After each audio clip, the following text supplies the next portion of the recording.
back. You could have just asked me. Nos da mucho gusto tener en Efecto TV y en CinemaNET a Nina. Nina, congratulations on the film. Thank you. Your character stands out in a multicultural in a very cast. clumsy way. No, in a very Yes. humorous way. You're like, who's that girl that kept falling? It's me. No, but I think it stands out because her attributes are different than the other girls. And first of all, could you tell me, how did you get to cast this role? Well, they didn't want to see me. Deepika's role would have been what I typically would have gone out for in a movie like this. And I wanted to play the opposite. I didn't want to play the same thing I've been playing. I wanted to play the intellectual, the smart girl who is Xander's right-hand woman and knows everything to do with the gadgets and all the toys and helps him through his journey. And so I had to go in, audition, and fight for it. And I guess I did something right, because here I am. You did indeed. Thank you. How do you find this reference to the James Bond franchise, where your character gets to be both Q, who provides the gun for the main character, but also Moneypenny, who has this sexually named innuendo with the main character?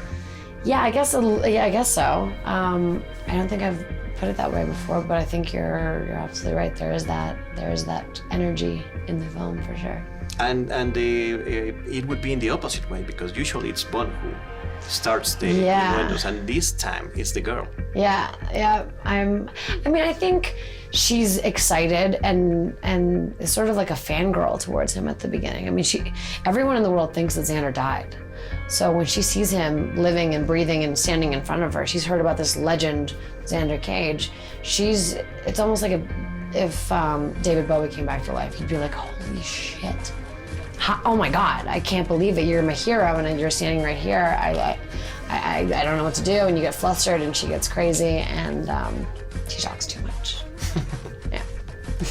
Besides the appeal for audiences to have, for audiences all around the world to have a multicultural task, what would be the importance to have a multicultural team in a movie like this?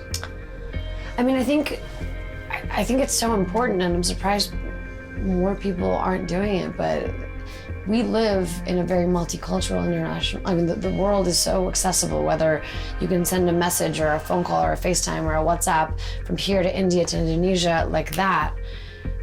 We're all intertwined in each other's lives. I mean, if you go to America, you see every race, religion, sexual orientation everywhere. That's our reality. So that should be reflected in the films that we make. And so I know that everyone's talking about it a lot, that our movie is so international, but I think that should just be the norm. And being in an action movie, how complex is it to get to be the comic relief of the film? I mean, I was excited about it, and I've been wanting to do comedy for a long time, so I'm happy that they took a risk with me and gave me the opportunity to do it. I didn't feel much pressure because a lot of the comedy is all about being honest. So if funny things happen out of real situations. So if you do something 100%, like my character does not like being in scary situations. So you put somebody who doesn't like something in something they don't like, funny things will happen. It was really easy. I had a lot of fun doing it. The fish out of water experience. Yes. So my character was definitely a fish out of water when you put her in a giant room full of explosives. She was not happy. Yeah, but she's the one that handles them. She does. Yeah, that's why it's funny, because she's like, I know I have to do this, but I don't like doing this. Please stop. And when you make comedy, the reaction from the audience is instantaneous. When you do drama or when you do action, it's different. Have you been in screenings of the film to see the reaction of the people? I have, yeah, but the only problem is that when we watched the film with the real audience, the audience knew that we were there. So I feel like the whole time they were kind of like distracted. So I'm looking forward to watching, like going with like a baseball cap and like a hoodie and hood on, and going to hear the real reaction when they don't know that we're there. And try to look dope while you're doing it. I could definitely make that work. Guns, girls, global domination. Xander Cage is back.